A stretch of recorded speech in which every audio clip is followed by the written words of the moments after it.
आज हम बात करने वाले किलेट के बारे में। देखो बेसिकली किलेट एक प्रकार का उपसहसंयोजी यौगिकी है ना। जैसे कि हम लिखते हैं आपका K4FeCN6, ये क्या है आपका उपसहसंयोजी यौगिक है। तो उसी प्रकार से किलेट भी आपका एक प्रकार से उपसहसंयोजी यौगिकी है। लेकिन कैसा उपसहसंयोजी यौगिक है? चक्रीय उपसहसंयोजी यौगिक है।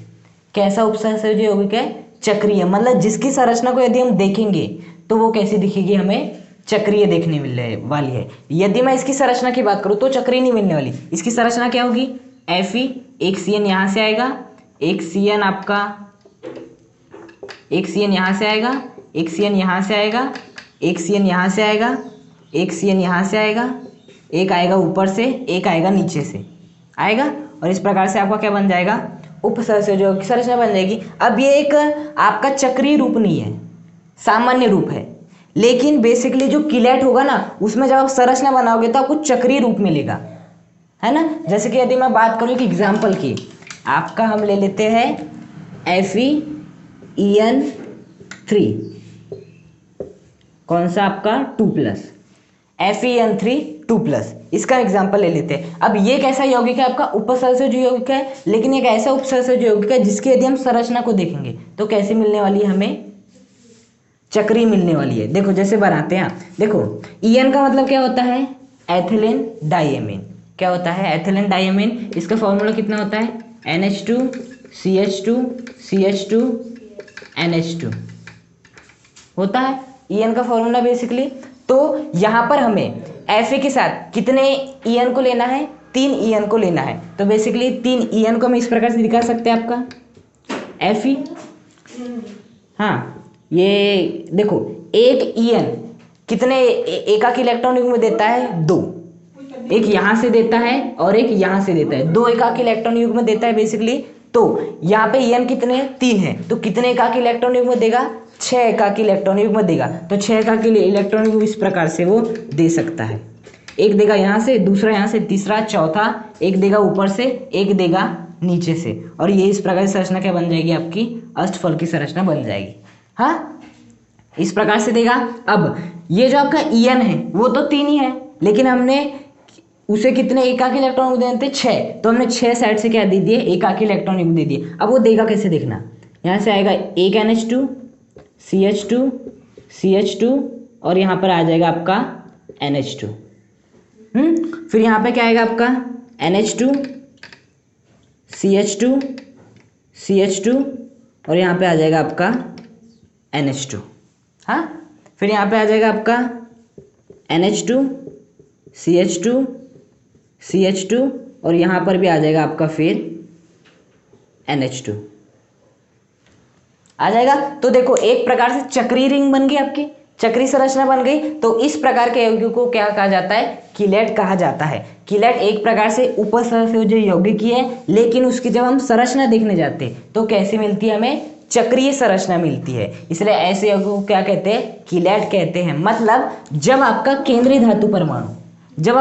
धातु परमाणु ऐसे लिगैंड से जुड़ा रहता है, ऐसे लिगैंड से जुड़ा रहता है जो कि एक या एक से अधिक एकाकी इलेक्ट्रॉन युग्म देता है। क्या करता है? एक या एक से अधिक एकाकी इलेक्ट्रॉन युग्म। देखो बेसिकली यहाँ जो एकाकी इलेक्ट्रॉन युग्म थे 2 लोग दे रहे थे, इसलिए हमें 2 का निशान बनाना पड़ा, है ना। तो बेसिकली जब केंद्रीय धातु परमाणु से इस प्रकार के लिगैंड जुड़े रहते हैं जो कि एक या एक से अधिक एकाकी इलेक्ट्रॉन युग्म देते हैं, तो एक चक्रीय संरचना का निर्माण होता है। इस प्रकार के उपसहसंयोजी को क्या कहते हैं? किलेट कहते हैं। जब केंद्रीय धातु परमाणु से इस प्रकार के लिगैंड जुड़े रहते हैं जो कि एक या एक से अधिक एकाकी इलेक्ट्रॉन युग्म देते हैं, एक या एक से अधिक एकाकी इलेक्ट्रॉन युग्म देते हैं, तो चक्रीय संरचना का निर्माण होता है। इस उपसहसंयोजी को क्या कहते हैं? किलेट कहते हैं। हाँ, अब देखो बेसिकली ये जो किलेट होते हैं ना, यदि हम बात करें, ये क्या आपका किलेट है। यदि हम बात करें आपका K4FeCN6, इसकी यदि मैं बात करूँ आपकी, हाँ, तो बताओ ये ज़्यादा स्थायी होगा या ये ज़्यादा स्थायी होगा? तो आंसर होना चाहिए आपका ये वाला, कि ये वाला क्या होता है? ज़्यादा स्थायी होता है। और बात सही भी है कि ये वाला जो होता है वो अधिक स्थायी होता है, क्योंकि चक्रीय संरचना बनाता है, जबकि ये क्या होता है? कम स्थायी होता है। अब इसका कारण क्या है? देखो जैसे कि जब मैंने आपकी K4FeCN6 की संरचना बनाई थी तो कैसी बनाई थी? एक Fe यहाँ से आ रहा था, जो आपके पूरे CN थे वो कहाँ से आ रहे थे? इस प्रकार से आ रहे थे आपके, आ रहे थे यहाँ से एक CN, दूसरा CN, इसी प्रकार से थे। अब बेसिकली अभी ये क्या है, स्थाई है, लेकिन ये अस्थाई हो सकता है। कैसे? यदि हम ये वाले CN को क्या कर दे, बाहर कर दे, क्योंकि बेसिकली बताओ इसकी भूख कितने की है, 6 की है। अब मैंने इस CN को बाहर कर दिया तो ये क्या हो जाएगा, भूखा हो जाएगा, मतलब ये क्या हो जाएगा, अस्थाई हो जाएगा। हाँ, तो यदि मुझे इसे अस्थाई बनाना है तो बहुत आसान है, बस मुझे यहाँ से एक बंध को तोड़ना है और ये अपने आप क्या हो जाएगा, गायब हो जाएगा। लेकिन यदि मैं यहाँ की बात करूँ तो बताओ ये इसकी भूख कितने की है, 6 की भूख है।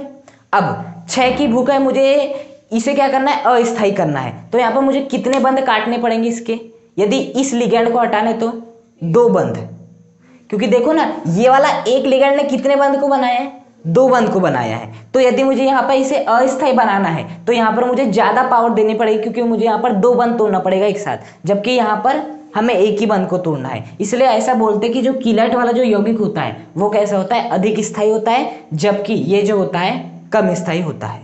जैसे कि यदि मैं बात करूं EDTA, EDTA कितने का इलेक्ट्रॉन में देता है, 6 एक साथ दे देता है। Ethylene diamine tetra एसीटेटो, ethylene diamine tetra एसीटेटो एक साथ 6 का इलेक्ट्रॉन में दे देता है। हाँ, एक ही बार में, ये केवल 2 देता है एक बार में, वो 6 दे देता है एक साथ में, है ना। तो यदि उसका कीलेट बनाएंगे तो वो और ज़्यादा स्थायी होगा इसकी तुलना में, मतलब वो जितने अधिक एकाक इलेक्ट्रॉन प्रदान करेगा और कीलेट का निर्माण करेगा वो उतना ही ज़्यादा क्या होगा, स्थायी होगा।